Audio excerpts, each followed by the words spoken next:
Hello, dear friends. Are you there? Can you hear me? Jasmina is logging in. Hi. Fully online and with functioning technological devices. So, hello, dear friends. Are you there? Can you hear me? Jasmina is logging in. I have a double. Hi. I can hear myself from YouTube. So I'm happy to say hello to everyone watching, and especially to the people on the screens that I can see. This talk, Selman's Art in Context, is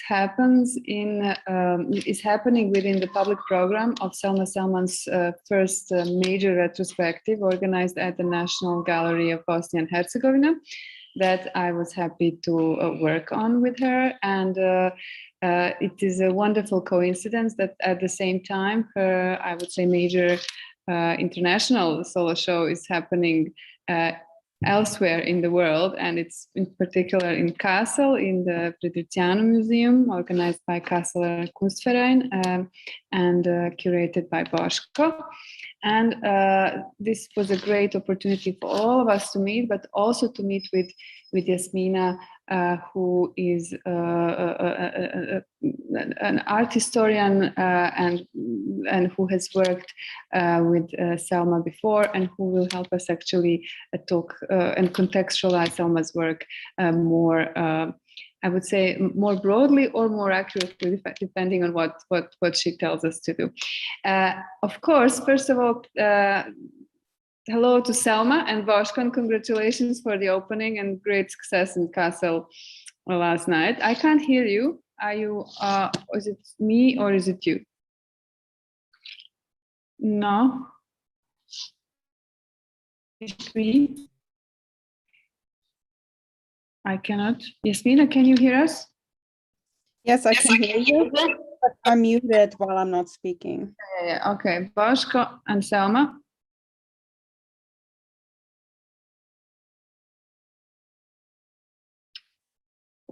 Okay, while Boshko and Selma connect, allow me to present the panelists. Boskovic is a New York-based curator. He's the principal of Better Life Consulting LLC, an agency for arts and culture. And for the last 15 years, he built a broad international portfolio, extensive curatorial experience, and also strategic institution building skills with a particular focus on fellowships and previous positions. I would say previous positions, previous to the curating Selma's exhibition at the Fridericianum, include also gallery director at Sean Kelly in New York, foundation manager at the Felix Gonzalez Torres Foundation in New York, as well as program director at the Residency Unlimited in New York. He received his MA from the University of Louisville and a BA from Bellarmine College.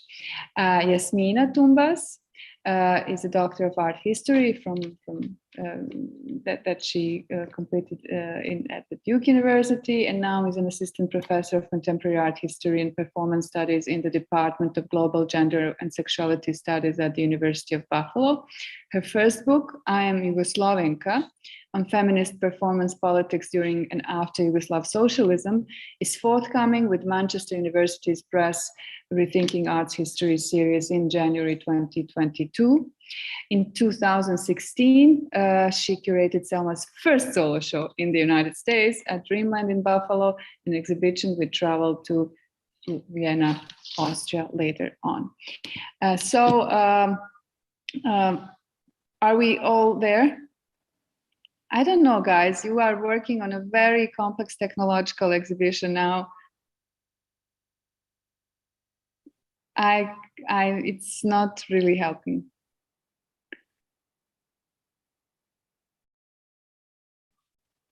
They will disconnect and connect. This is what happens. We did try this 10 minutes ago, and it was fine. Boshko, maybe it's the problem of the headphones. Out. Okay. Yes. Can you headphones. Hi. What? Can you hear us now? You can hear it perfectly. I'm a music professor. That's how I solved the headphones issue instantly. Oh, okay, so it was the headphone issue. Yes, Okay, we didn't know that. Could I just say hello and then you can continue? Yes. Amila, I would just like to say hello to everyone. I have to prepare for my upcoming performance in like probably 40 minutes. But thank you all very much. And for me, it was a pleasure to work with all of you in a very beautiful and a very challenging way. But I think I learned a lot from working from each of you. So thank you so much. And maybe I will watch the talk later. Okay. Okay. Good luck with the performance and maybe watch it later. Bye. Bye. Okay, it was good seeing Selma, and it was very good seeing her also for the moment. And it's easier to talk about her when she's not there because it's less pressure, and yeah, so less uncomfortable. So what the reason why we met today and why it was for me this exhibition was a wonderful opportunity to ask you to meet and talk about Selma's work is I have to say very particular one, and Selma's work is very strong and very powerful, and if there is anything kind of opposite from hermetic in communication way, I would say that it is because audiences are very much drawn to it, and it's very important that for her work that she's addressing certain issues which people can relate to, and actually the everyday life is part of her language. So she speaks the language of her audience, which is often very, very important, and in not so common, I would say, with successful artists.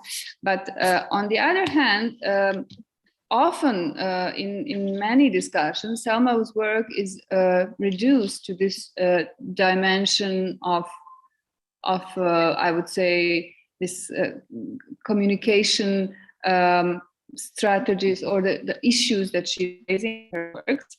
And somehow I have a feeling that often her language is mistaken for a message, because she is not only an activist, or she's not primarily an activist through art, but actually her works are very interesting and very relevant from the pure, let's say, artistic perspective.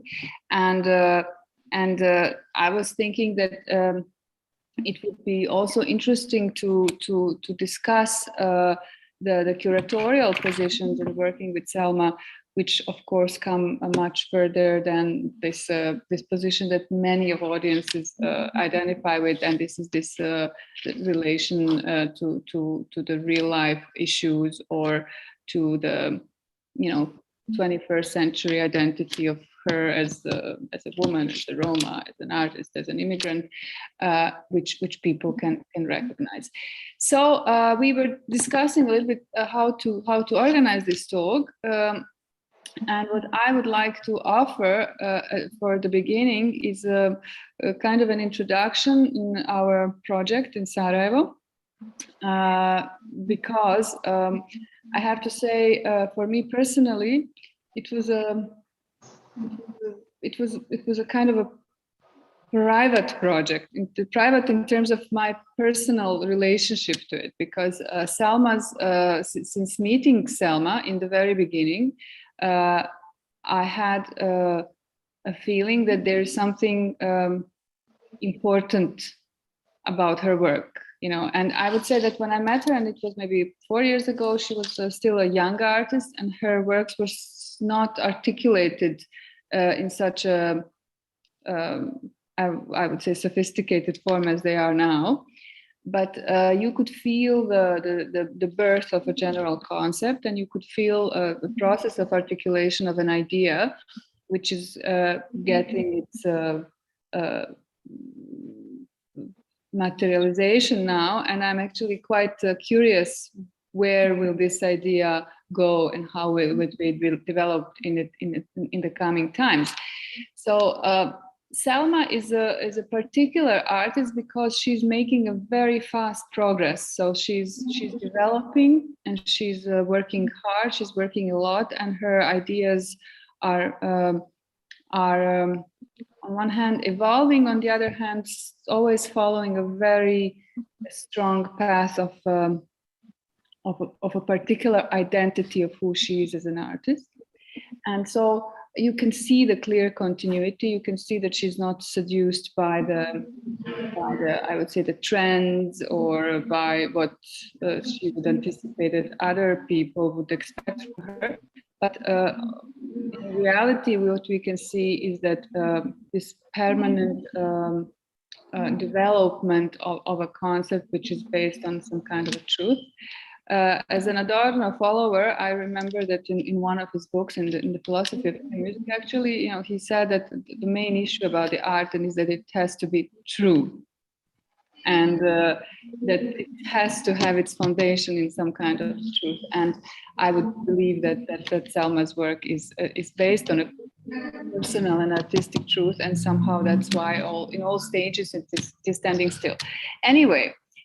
Those years ago, we started discussing her major exhibition in Sarajevo, and somehow we were trapped by the COVID because we wanted to do it last year, and so we had to postpone for one more year, which turned out to be actually good because we had more time to work. But what was personally important for me was to give Selma platform to execute some more ambitious ideas and a kind of a, let's say, structural support to have several channels in which she could present her artistic visions in a kind of an organized and let's say well thought through environment of an exhibition. And so the key issue of this exhibition was actually the production of new works and investment into production of new works, which is, in my experience, something that younger generation artists are always, of course, limited with, because they have to wait for a while until they can manage to get a larger budgets.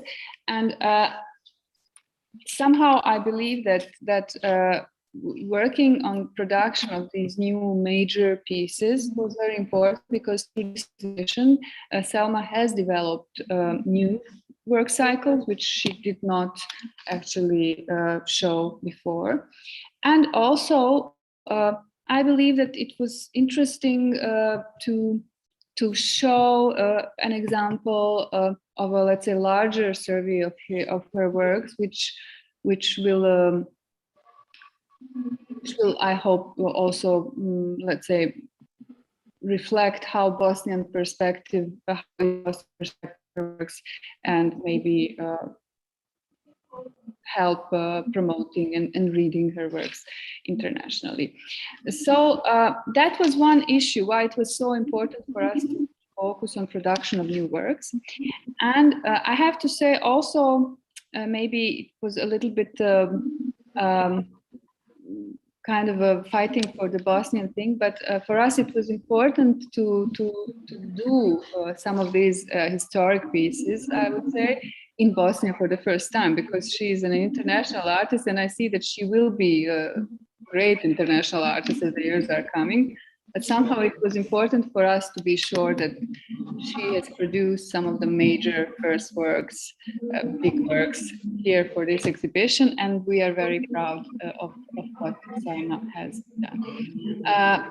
I would use this opportunity also to show you a little bit this exhibition, even though I'm sitting now in the, it was difficult because this room was the biggest for the light, but it still didn't have enough space. Well, I would have to sit on the floor, then I would have a really good frame, but now I can't. So I would like to share with you a little bit of a walkthrough, because I think it's easier to be. We did a short video, which is still not the final, of course, not the final video of the exhibition, and we hope to show it soon, the final one. But this one is a little bit of a presentation of the project produced here in Sarajevo. So this was the announcement of the exhibition. Selma with an X threatening in 8 meters high picture, threatening from the National Gallery walls. Picture by the Pulitzer-winning photographer Dan Shagol. It was a very nice photo shoot. And I would say that this exhibition was actually designed for this space, which is very difficult. National Gallery of Sarajevo is an institution which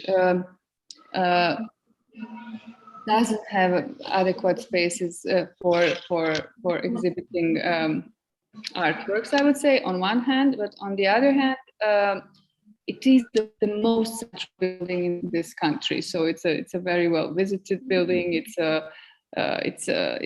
iconic building, and somehow it has a great history. And for us, it was very important to do this video. The first room, which you cannot hear now, I can switch on. The first room was actually the no space outer installation, which was actually a piece which Selma did for the Venice Biennale 2019, I think, for the Roma Pavilion.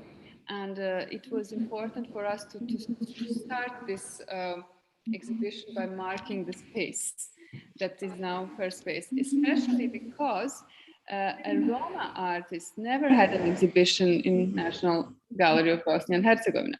And also, as I may notice, never a 30-year-old artist, she was supposed to be 29, never had this big pornographic exhibition. Is a unique thing for our gallery. But I'm not proud. I don't like to say a Roma artist never had an exhibition in the National Gallery. Somehow I think it's not something to be proud of, it's something to have a problem with. But still, that was why it was important for her to show this space. Now you can see the ground floor setup. It was divided in the 2 rooms. The black room showed her piece, I Will Buy My Freedom When, the piece that she worked on for 5 years, discussing with her family what does she need to do, how much does she need to pay to buy her freedom and not be married. This was an important video which also contextualizes her work, I guess, and many objects in the space which I could say the visitors will decipher in the second part of the exhibition. And the second room was also, and this room is a bit loud and a little bit out, and with her parents and her brother, it's very extrovert. And the other room was actually very intimate, where she is showing the relationship with her mother, and this unique video piece which she did, which is called Salt Water, in which she is documenting the process of her mother, mentioning the process of coming of her mother's first time seeing the sea, and the process of her getting the documents, because as a Roma she never had ID, and she could never travel abroad, and she could never see the sea. Here in this atrium of the gallery starts the presentation of the paintings in metal that Selma is developing for 2 years already. This cycle, and some of them are of course shown in Kassel in the newer form. The paintings of metal, more than 60 of them, were produced for this exhibition. It's the pieces of metal that Selma is actually collecting, or that Selma's family is collecting in their work of collecting the secondary raw material, the scrap metal. And so her family identifies the pieces that could be of interest for her, and then she actually takes them and intervenes with them. She's painting, and also she's writing text. And this is the room with basically with the metal paintings. And this room was also an introduction to her videos, and here in particular the Mercedes Matrix, which was the first time when she actually invited her family to be part of her performance. So the family members, male family members, were invited to a Kras festival in Hamburg as artist assistants to actually dismantle Mercedes and to do whatever they do normally, but now suddenly it became an action of value. So discussing this action of value, of course, was a space where in which she developed the central piece of the exhibition, which was the platinum. Selma's issue with extracting the value from objects was very important because the issue of value, how we assign value to people, to objects, and generally to our work, to whatever we mean, is a critical, of course, issue in her work. So this performance was based on collecting 6 cars from which her family that were collected by her family, and of course cut in pieces by her family, and collected, and from them were taking I forgot how we say catalyzers. I forgot, I found the word, but some kind of a filter which is filtering the dirty air from the exhaust, which has a certain amount of platinum. And after taking away these pieces of cars which contain the platinum, we worked with a chemist who actually managed to dissolve the content of this and then to bring to us a piece of platinum. Finally, from this platinum, what our cameraman didn't catch here because he was absolutely not focused on the main issue, but the main issue is on the right from here, and actually it's here, is the small axe made of platinum, which is a final object. And the final object, also the initial object, which was used to destroy the car, which is the most valuable tool for her family in their work and kind of providing substance for them. Finally, the work that another piece which we're very, very proud of are the paintings, the Dirt Zero paintings, which are actually large pieces of canvas that Selma would put in her father's motor van, which she is using for collecting the scrap metal, and because she wanted to protect the van from the scrap metal, from the damage. And after a month, the residue of this iron raw material and dirt would leave a mark on the canvas, and this is what we actually conserved and decided to present it in the form of a proper painting. Some of the canvases, some of the pieces of cars had some oil in it and some petrol in it, so it's different canvases. That's basically the presentation of the exhibition. There's some more pieces in that I will not continue to speak about, but thank you for watching it, and also allow me to summarize this discussion. So for us, Selma's work in the context of Bosnian art is very important because it is showing very interesting and a new point of view when it comes to contemporary art in Bosnia. As you know, in the past years, Bosnian art was very much burdened with the history and with the, I would say, with our experiences of being victims and being a society in which many people were suffering great injustices, and somehow this social context has given this activist component of the young artists' contemporary works, I would say more of a kind of advertising. You know, they were voiced to communicate a certain message. Selma is pushing us in another direction. Her works don't have any message.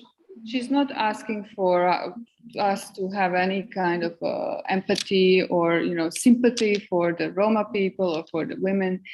She is she's owning her situation. She's contextualizing it. She's not taking a social context as their main position. She's giving them the context and meaning, which she doesn't fully disclose to us. And finally, she is not offering a final meaning to the viewer. So her works are not at all didactic. They're not easy to read, actually, and for the viewers, they are not. They don't have single meaning. And on the other hand, the elements in which they speak, the language of the elements in the works, the language that they use is very communicative. So there's a lot of elements that the audience are very much drawn to and very much well communicating with on one hand, and on the other, they're not offering a final stable meaning, which is actually creating a great provocation. It is creating a discussion. It's opening these works for many different meanings. And I would say in the part of the world which was under this great social injustice and many personal injustices, the invitation to the audience to act and to create meanings and to respond to the works instead of being told what to feel and what is the final meaning, that is a great value in the activist aspect of Selma. Thank you for your attention. I'm sorry it was a bit longer discussion, but we really wanted to show you the exhibition. And I ask Boshko to take over. Thank you, and I'd like just to thank Amila for inviting me to be part of this discussion. And I think it's really, I don't know, I think it tells so much to about Selma, that she's actually where she is in her career now, that she's having 2 concurrent solo exhibitions at the National Gallery in Sarajevo, and in a really big institution like the Fritricianum in Western Europe. So just a little bit of context. I met Selma, I actually got to know of her work while she was still at the Art Academy, because one of her professors, Mladen Milanovic, I knew him and we worked together, and he just pointed out to her work. And then I met her 6 years ago in New York when she got the award, the Zvona Award, which is given every year to the best artists in, most talented artists in Bosnia. And part of the award is a residency in New York. And I was really, from the time we met, one thing that I was drawn to her courage and her curiosity. And it was really apparent to me that she really wants to develop as an artist. She had this like hunger, and I really wasn't surprised when a year later she already started the master's program at Syracuse University. And because she was spending time in the United States, that's how we kind of started our friendship. And I then slowly started being engaged either through some texts and then kind of trying to give her advice and things like that. And then when this opportunity came here in Kassel, when she invited me to be a co-curator, I was really happy about that. And one of the things that I think we had a luxury, so to speak, was that we were developing the project for 6 months. We had enough of time to know when the show was scheduled. And even though we did it remotely, I think that I wanted to think about it as, because I think that in a sense, the same way how her show in Sarajevo at the National Gallery is so important for her as a Bosnian artist, for her career in her homeland. I think I was thinking that this show is going to be important for her because it's the first time that she's shown in Western Europe in a big institution with a lot of works. And for a lot of people, presenting herself for the first time. So it was very, I wanted us to very carefully think how her practice is presented, and yet at the same time to have the opportunity to show a lot of new work, and a lot of work that she's, for instance, is not really known for her drawings that much. So and I co-curated this with a colleague, Olga Holschutz, who is a German artist curator. But I'm just speaking for me personally, the starting point really were the drawings, because I just loved them, and the letters to Omer, which I'm gonna talk a little bit in a second. And letters to Omer, when I discovered those, I really fell in love with them. And those are poetry and fiction that Selma writes. And I really thought that we should do something with that. And at the very beginning, I was sort of trying to get her to think how we can to do that, and then slowly think how we can how this can be done into performance. And then it turned out that we also did them as audio pieces, and I'll tell that in a second. So so everything for me started from the drawings that were more abstract, and then in nature, but there again were these bodily forms that also talked a lot about, in my opinion, about desire, sensuality, eroticism, that then we thought about how can we develop this further into a big installation with metal that she usually works with, that she's most well known. But we there was talks about, again, doing a Mercedes, something with the Mercedes cars. So we came up with the idea to actually take a car that she had the involvement of her parents and her family, who found a full Mercedes that then they basically cut into pieces. And we were thinking, okay, how can we think of a car, of a Mercedes, as a painting, sculpture, installation, and then cut it in pieces and then install it as different pieces, but actually as a whole. So that's how we developed that idea, and you'll see that in a second. I'll do a short walk through the exhibition. And then also, of course, we were thinking because this is her solo exhibition, we also have to show other work. I would say that about 70% of the show is new work, but we wanted to show other work that she's known for. And then that's where the other works on metal, on scrap metal that Amila was talking about. There is a wall that we made an installation of about 7-8 pieces of those. And then we have these big satellite dishes that are her text work, and she's also very well known for the text work. So we wanted to kind of give a representation of what she has done so far, so people can have a context, but then really feature the new work as well. And the other pieces that we showcase too are the a diptych, the photograph where she's with her mother, which is called Don't Be Like Me, where it's basically this very intimate portrait of her and her mother in her mother's bedroom before she redid it, where now it's the pink room. And then we made a selection of 5 video works, and one early video work that is Don't Look Into Gypsy Eyes, which when she was still at school, the washing machine, which for me represents one of the works where she does destruction of things.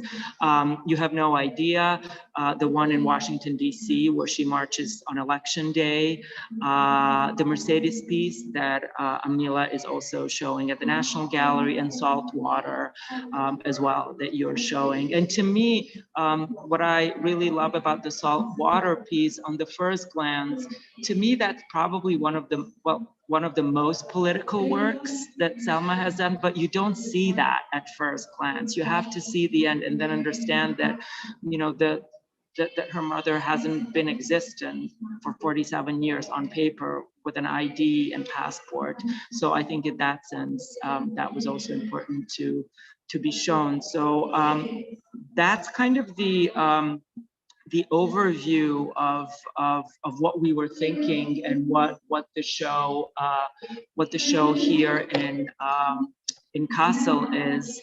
And yeah, I just want to add something what Amila touched upon, where she was saying like how her work can be seen also in an international framework. And when we're talking about these works, it's actually Selma that pointed out something that I didn't think of. Some of these paintings are a lot of them here are abstract in nature, but in a sense there's something very masculine about them, the scale that she does. And usually you think about like large scale paintings, you think of men who do them traditionally. And I'm talking, you know, in contemporary art in the last, I don't know how many years. And when she said that, I was like, oh yeah, that's true. It didn't really dawn on to me. And then I, when we were preparing and just sort of like, you know, exchanging some ideas with Amila and this international context, I started thinking of who are, because I live in New York, and most of my references are that I see are in, you know, galleries or museums in New York. So forgive me, my references are going to be what I know there, which a lot of these artists are either American or show there. So one of the people I thought of is Cecily Brown, who is actually a British artist but lives in New York, and then she does these like humongous sort of abstract paintings. I thought of a more historic artist as well, who did completely abstract work, Joan Mitchell, who was American but lived in Paris, I believe, for a long time. She's dead. And then another younger artist, American, Elizabeth Neal, who does sort of also these abstract big works. She's the granddaughter of Alice Neal. So anyways, just to kind of like throw in some references that how she can be seen in the framework of other artists that I see some parallels. And I know, obviously, and what Amila also said, like Selma's identity is a big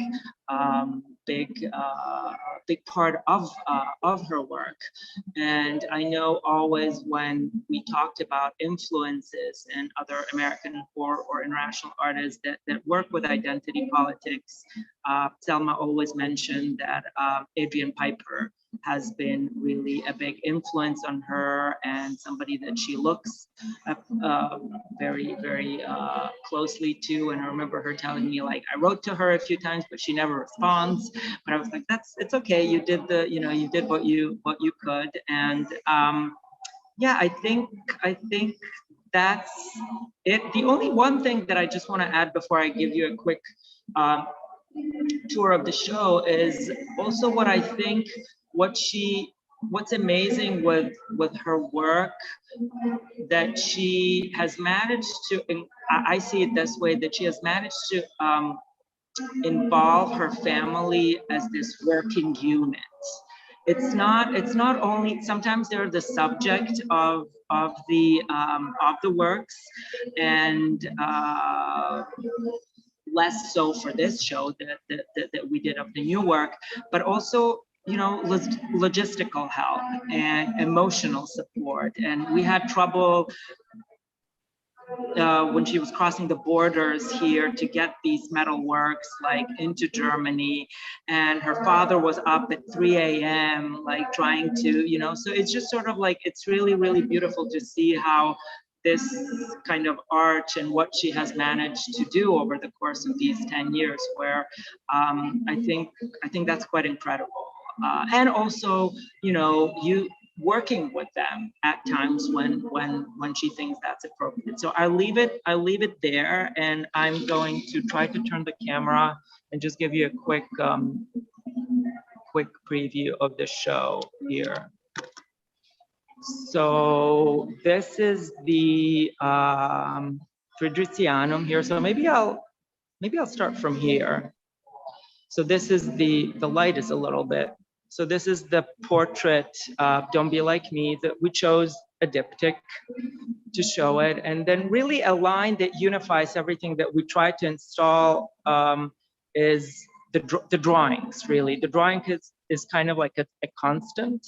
The light is not the best on all the walls. Here are the satellite drawings. I mean pieces. Can't really see. It says "Give me back my face," and we're trying to make them communicate as well what the artwork. My body is in your hands, which is kind of against this drawing here, and then we continue again onto the drawings. The letters to Omer are here. They're as audio pieces. We disperse them throughout the gallery at the entrance. And basically we chose the 10 letters that she did at the performance yesterday. And today, those 10 are dispersed as audio pieces. So she's kind of present in the gallery. This is part of the car. Of the Mercedes that I said that we, and then another piece is here that's hanging as well. And this is just a sculpture that we also suspended here.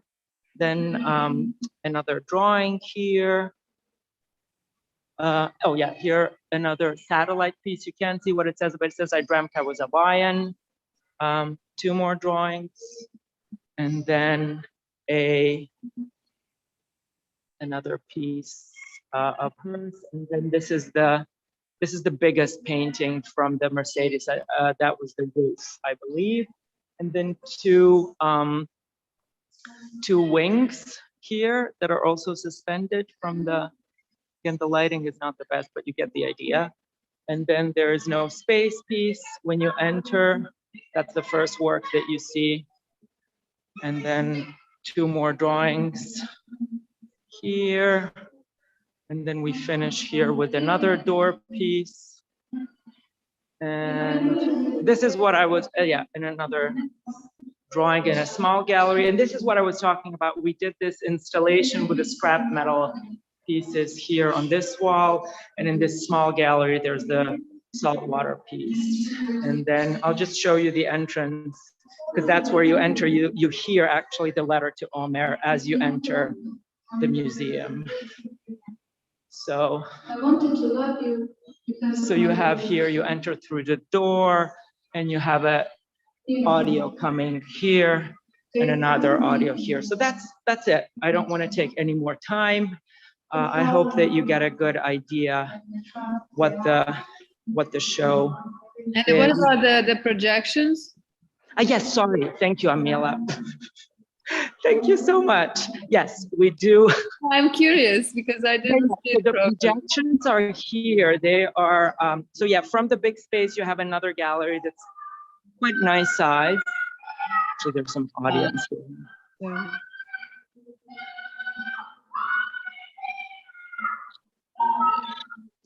So it's great for Selma because it's museum week here. So the whole week, the museum is open till 9 o'clock or 10 o'clock. So people will be able to see the show. And there's been quite a lot of people already today.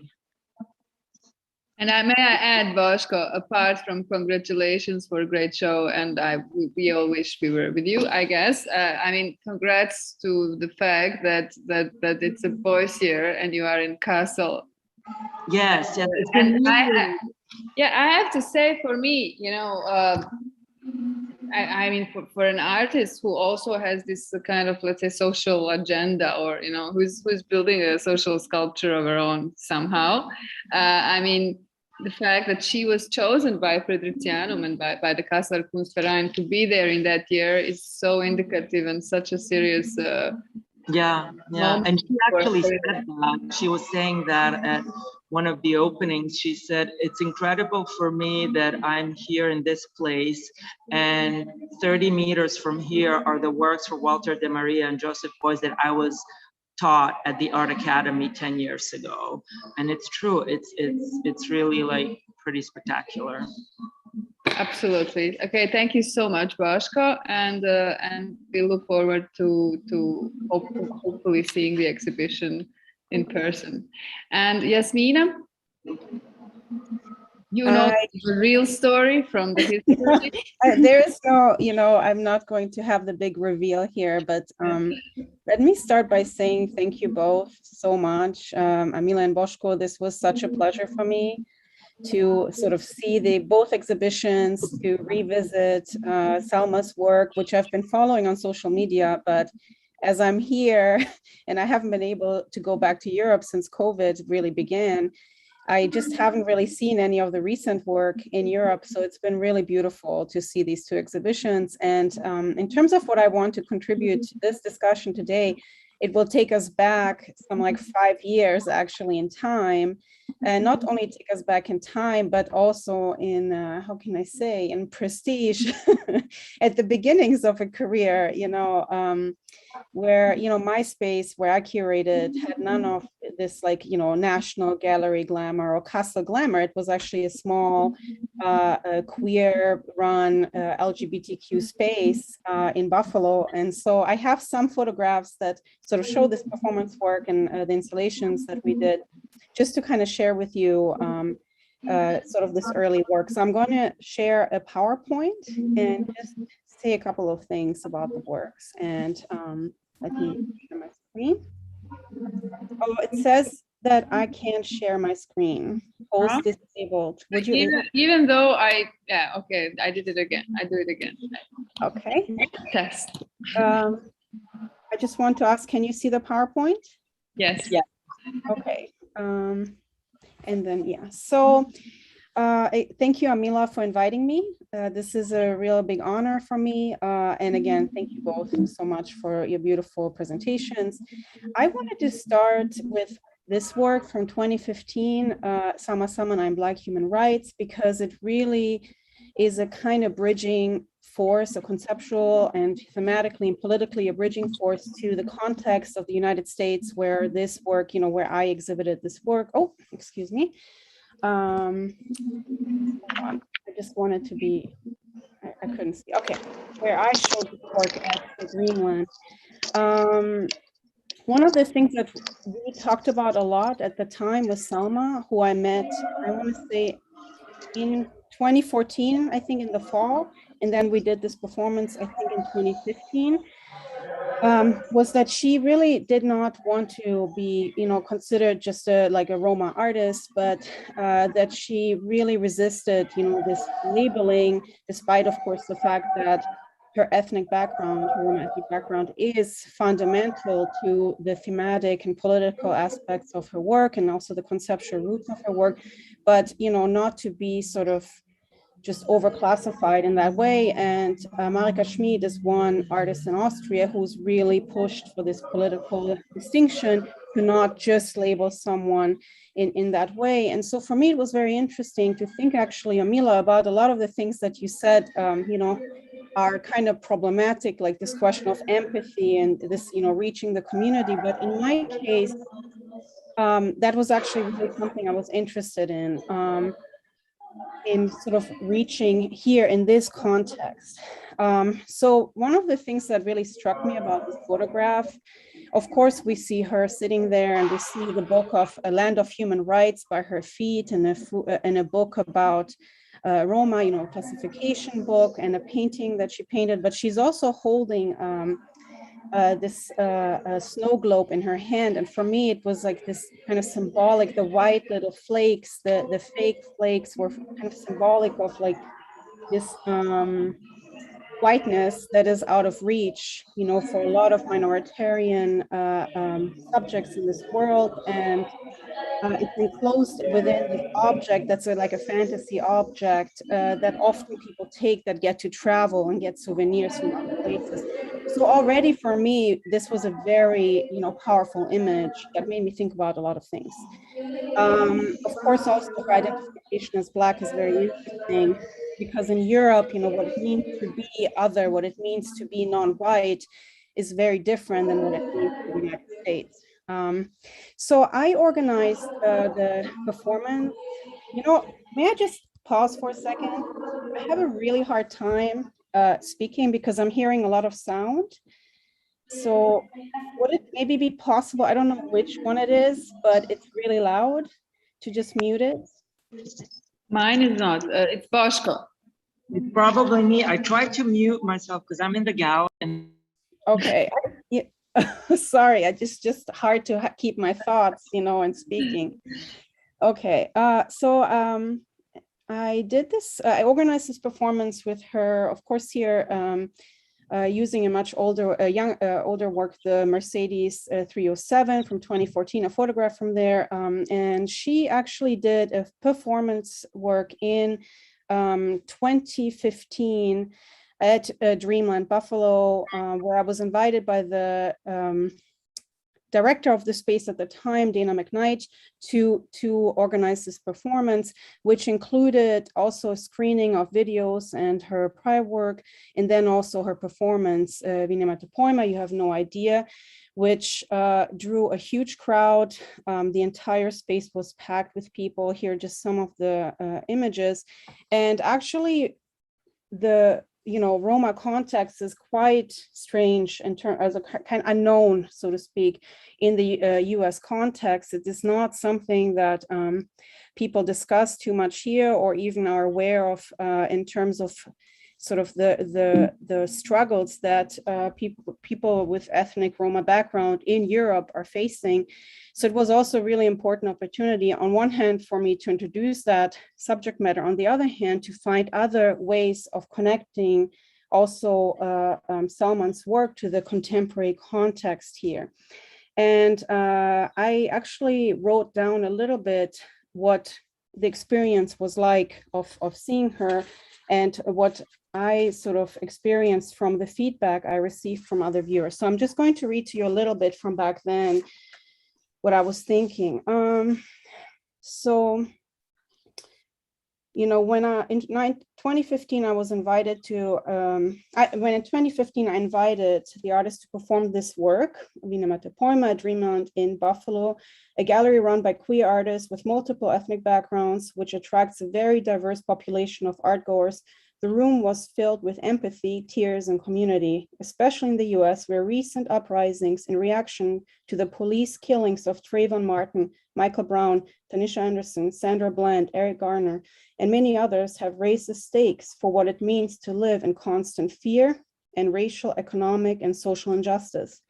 This performance by Selman evoked a social and emotional bond through trauma, which art historian Christine Stiles has argued can be shared, even if it comes from different life experiences. And so, Amila, you brought up empathy. So I'm just going to dive into it one more time here. Christine Stiles said, quote, "I believe that suffering itself unites inside outside in a common field of shared domains of knowledge, that the experience of suffering is literally visible in the behaviors and representations of those who have experienced trauma and pain, not because anyone can know precisely another's pain, but because living is made easier by being connected to those who know," end quote.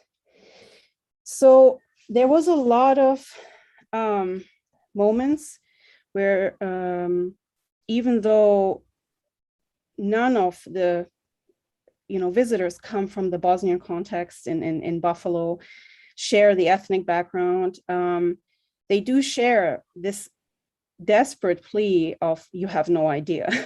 And this was quite powerful. And here are just some of the reactions that I kind of searched for now and found from two queer curators in Buffalo, calling her work one of the most powerful pieces, and people like trembling, like had really bodily reactions. And because of the intensity, one of the things we also did, which I had planned in advance or I was thinking about, but because the performance was so visceral and you had to really be there in the moment to experience it, we had a dance party after to sort of release this tension and this pain, and to actually share a new space of joy and community. And here you see us all dancing, and also Selma dancing with one of the organizers there. So this is a really big part of the experience of Selma in the US context, and making it sort of a bridging element of her practice. And then a year later, it was her first solo show, and very small in scale. And I'm so excited that she has these like amazing, beautiful spaces now where she's shown. But we really made the best of it. I think we had no budget in 2016. Selma worked really hard for this exhibition, as did I. And, we made everything from scratch by ourselves.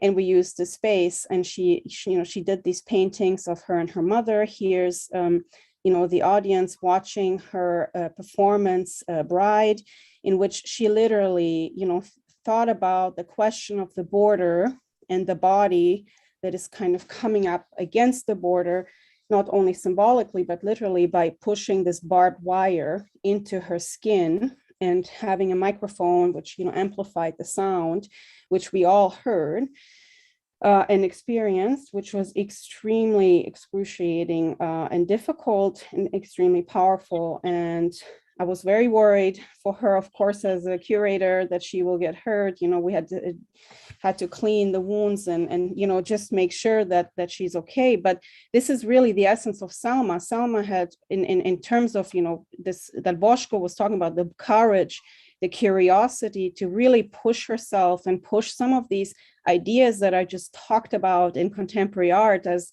givens, right? Like it's like some people find them almost too much talked about, the border, pain, empathy, these like activist issues, which are so pertinent. But what does it really mean to kind of inflict that kind of pain on oneself? And of course, in that way, I see her fitting historically right into, on one hand, like feminist practice, on the other hand, destruction art practices and performance, and really pushing the audience also to be participants in this particular moment. So it is actually very difficult, I think, to show this work, because you have to also in some way have been there. And I think it was very, very special and difficult. So here you see how filled the space was.